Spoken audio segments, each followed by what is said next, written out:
and I was kind of angry because she was being a Karen. She was being a Karen, okay? Of course. So let's first talk about how she's been playing throughout the US Open, because this is like a US Open thing going on. So the first thing about Madison Keys is at first she was playing really well, and I honestly don't have complaints about how she's been playing, because honestly she's been playing a lot better than I expected her to play. Although she was the 7th seed in this tournament, the US Open, but she still exceeded how I thought she was going to play, because in the Cincinnati's she did not play as I thought she was. I thought she'd play a bit better, but this time she kind of exceeded how I wanted her to play, or how I thought she would play, not how I wanted her, but how I thought she would play. So in the first round she went against Babos, she's a pretty good tennis player actually. She's a very good doubles player. So I was kind of surprised when she just won her 6-1, 6-1, like what, like that easily? Wow. I was just kind of like, wow, she just beat her like that easily, like no joke, like wow. But then, okay, and then the next match she went against this player that I don't know. I think I've heard of her though. Her name is Bolsova Zadoinov. Please don't cancel me if I'm saying that wrong, but she won her also 6-1, 6-2, 6-1, which is amazing. But in the third round, unfortunately, she lost to Alice Cornet, which really made me sad, because like I honestly really wanted Madison Keys to win. So she lost to her 6-7 and then 3-2 because she retired. She got an injury on her neck, so her neck was hurting. And a lot of people think that she was just trying to get an excuse because she wasn't playing the way she wanted and she was losing and she was getting beaten up by their opponent. So she was like, no, I'm not going to play anymore. That's what people think, but I honestly think her leg was hurting, because even before the matches, her neck, I could tell her neck was kind of hurting. She was like touching it a bit like that. But yeah, she retired unfortunately at 3-2. 2-3 I mean. And Alice Cornet, she's not a seeded player, but I've noticed that when she plays tennis, she's usually better with hard hitters, because Madison Keys is a pretty hard hitter overall. She hits pretty hard, and she's just an overall hard hitter, and she does a lot of corner shots. But I could tell Cornet, she hits hard back, and it supposedly of course goes in because she has top spin, and I think maybe she practiced a lot with harder hitting players, maybe because she plays with men or with other the ATP players maybe as practice, or coaches, or maybe her coaches, maybe Cornet's coaches are all men, so then men are harder hitters, right? So that's why maybe Cornet is better with hard hitters like Madison Keys. I don't know. Alright, so Naomi Osaka.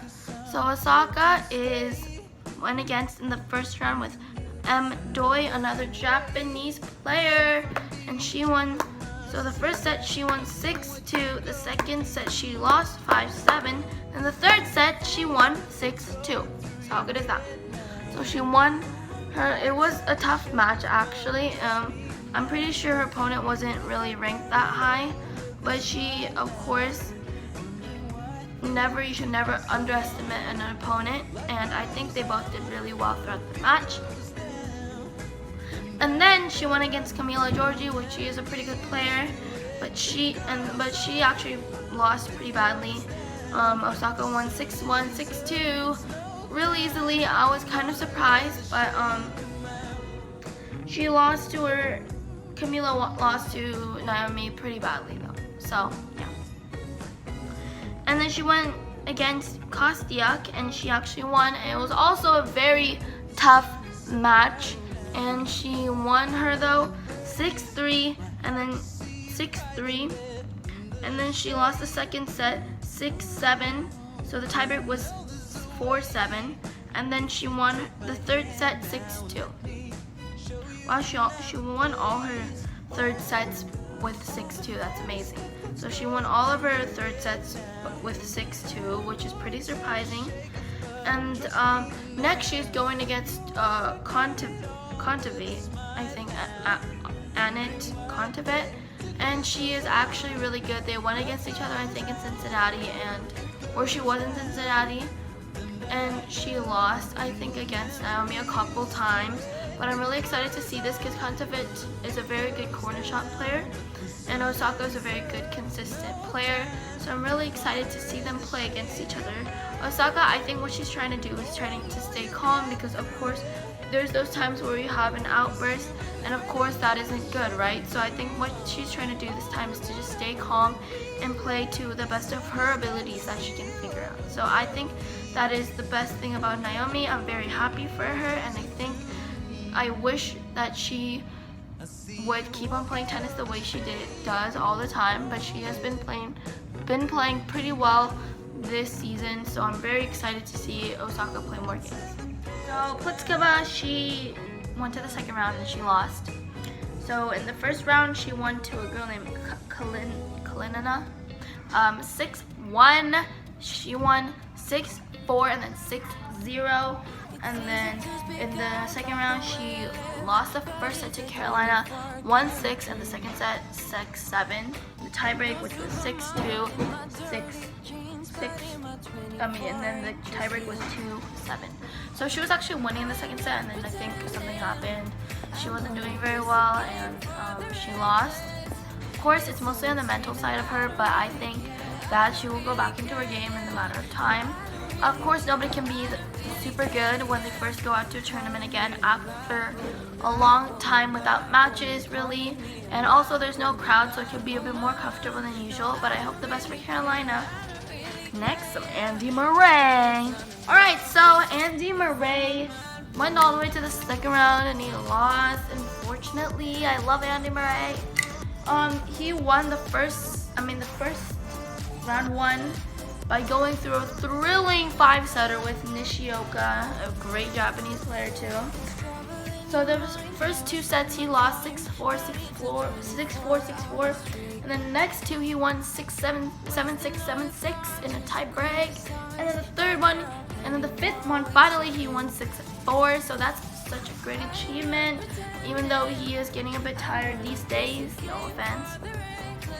And then Andy Murray, he unfortunately lost to the 15th seed, I believe, to Alisime. I'm dumb, I don't know how to pronounce names. And he lost in 3 straight sets, unfortunately. 6-2, 6-3, 6-4. But yeah, I think he played pretty well. I think, of course, there's stuff that every tennis player needs to fix, but overall, I think he did pretty well. And I hope to see him play more, because I really think that he is really moving up the rankings, and he has won so many great players, and I'm just so happy for him. And he beat a lot of players that are actually pretty high ranked, so I hope to see him play a bit more than now. And I think he was about to retire, but he came back in his game. He loved tennis so much, and that's what matters. So thanks, Andy Murray. And lastly, we have Novak Djokovic, you all. If you guys don't know, he actually had to retire from his match, and I was like pretty surprised. I'm not retired, but he got defaulted from his match, and I thought it was kind of unfair because he had no intention of hitting the ball, the line judge, and I was kind of angry because she was being a Karen. She was being a Karen, okay?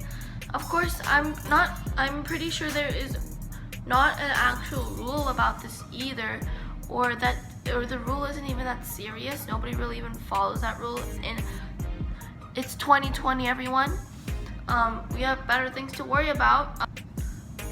You have an intention of hitting that person. Then you are out of that. You are defaulted, or you are you just get suspended from that match, or you are angry and you put it out on something or someone, or anything, and that would also be maybe even a default. But why would this be a default? I think he should have just gotten a penalty for this. Like, out of all the things that he could have gotten, he got a default, he literally got suspended from his match. Like, honestly, that's kind of absurd to me. I honestly am angry about that.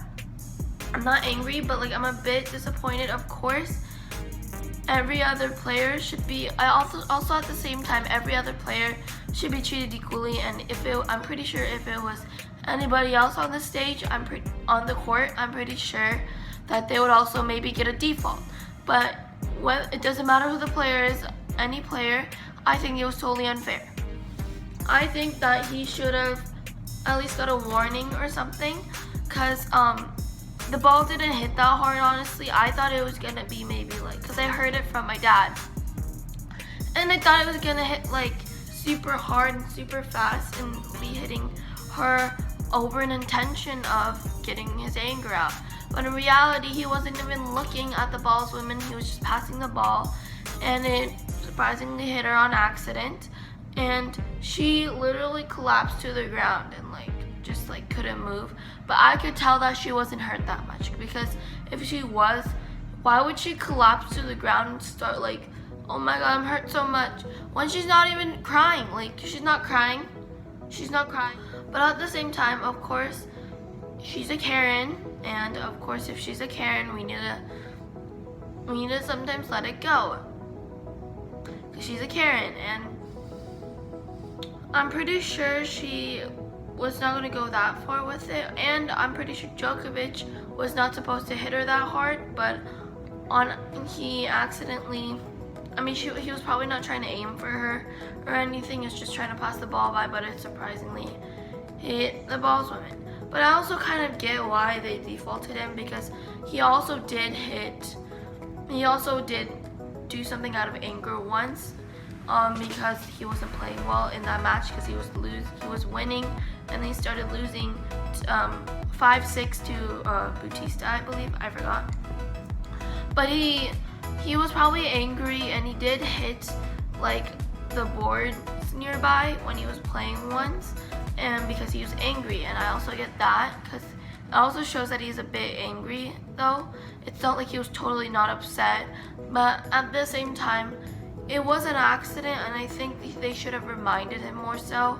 And I could tell that he was very disappointed in this way of what they were doing, and also of himself. So I also really get that, and it's honestly just about everybody. It's honestly just a cycle of who the people are, and it really matters on what people act like that determines the ending. Thank you guys so much for watching, and I'll see you in my next video. Please subscribe. By the way, this was me just talking about the players, and so thank you guys so much for watching. Please subscribe and like this video and share.